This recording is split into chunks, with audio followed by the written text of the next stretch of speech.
আপনার বিকাশ app open করবেন এবং ম্যাপে দেখবেন, ওইখানে ম্যাপ অপশনটা আছে, সেটিংসে গিয়ে আপনি ম্যাপে যাবেন, ম্যাপে যেয়ে দেখবেন যে আপনার নিকটতম বিকাশ কাস্টমার কেয়ার কোনটা আছে ওটাতে চলে যাবেন। সাথে কিন্তু আপনার এনআইডি কার্ডটা নিয়ে যাবেন।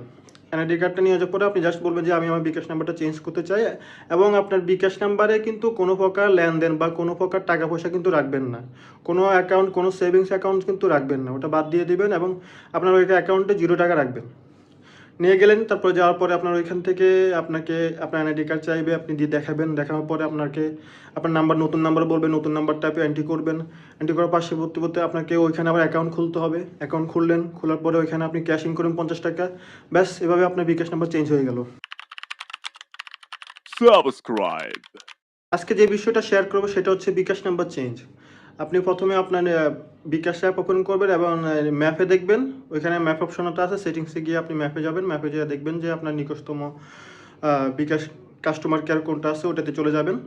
সাথে কিন্তু আপনার এনআইডি কার্ডটা নিয়ে যাবেন।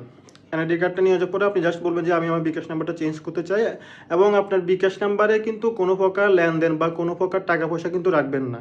কোনো অ্যাকাউন্ট, কোনো সেভিংস অ্যাকাউন্ট কিন্তু রাখবেন না, ওটা বাদ দিয়ে দিবেন এবং আপনার ওই অ্যাকাউন্টে 0 টাকা রাখবেন।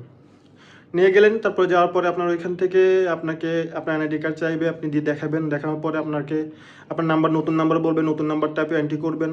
এন্ট্রি করার পাশে পরবর্তীতে আপনাকে ওইখানে আবার অ্যাকাউন্ট খুলতে হবে। অ্যাকাউন্ট খুললেন, খোলার পরে ওইখানে আপনি ক্যাশিং করবেন 50 টাকা। ব্যাস, এভাবে আপনার বিকাশ নাম্বার চেঞ্জ হয়ে গেল। Subscribe. আজকে যে বিষয়টা শেয়ার করবো সেটা হচ্ছে বিকাশ নাম্বার চেঞ্জ। আপনি প্রথমে আপনার বিকাশ অ্যাপ ওপেন করবেন এবং ম্যাপে দেখবেন, ওইখানে ম্যাপ অপশনটা আছে, সেটিংসে গিয়ে আপনি ম্যাপে যাবেন, ম্যাপে যেয়ে দেখবেন যে আপনার নিকটতম বিকাশ কাস্টমার কেয়ার কোনটা আছে ওটাতে চলে যাবেন। সাথে কিন্তু আপনার এনআইডি কার্ডটা নিয়ে যাবেন। এনআইডি কার্ডটা নিয়ে যাওয়ার পরে আপনি জাস্ট বলবেন যে আমি আমার বিকাশ নাম্বারটা চেঞ্জ করতে চাই, এবং আপনার বিকাশ নাম্বারে কিন্তু কোনো প্রকার লেনদেন বা কোনো প্রকার টাকা পয়সা কিন্তু রাখবেন না। কোনো অ্যাকাউন্ট, কোনো সেভিংস অ্যাকাউন্ট কিন্তু রাখবেন না, ওটা বাদ দিয়ে দিবেন এবং আপনার ওই অ্যাকাউন্টে 0 টাকা রাখবেন। নিয়ে গেলেন, তারপরে যাওয়ার পরে আপনার ওইখান থেকে আপনাকে আপনার এনআইডি কার্ড চাইবে, আপনি দিয়ে দেখাবেন। দেখানোর পরে আপনাকে আপনার নাম্বার, নতুন নাম্বার বলবেন, নতুন নাম্বারটা আপনি এন্ট্রি করবেন।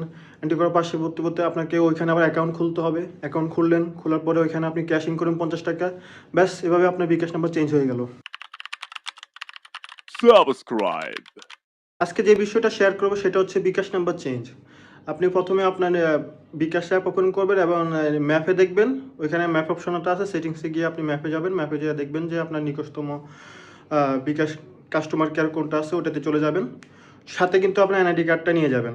এনআইডি কার্ডটা নিয়ে যাওয়ার পরে আপনি জাস্ট বলবেন যে আমি আমার বিকাশ নাম্বারটা চেঞ্জ করতে চাই, এবং আপনার বিকাশ নাম্বারে কিন্তু কোনো প্রকার লেনদেন বা কোনো প্রকার টাকা পয়সা কিন্তু রাখবেন না।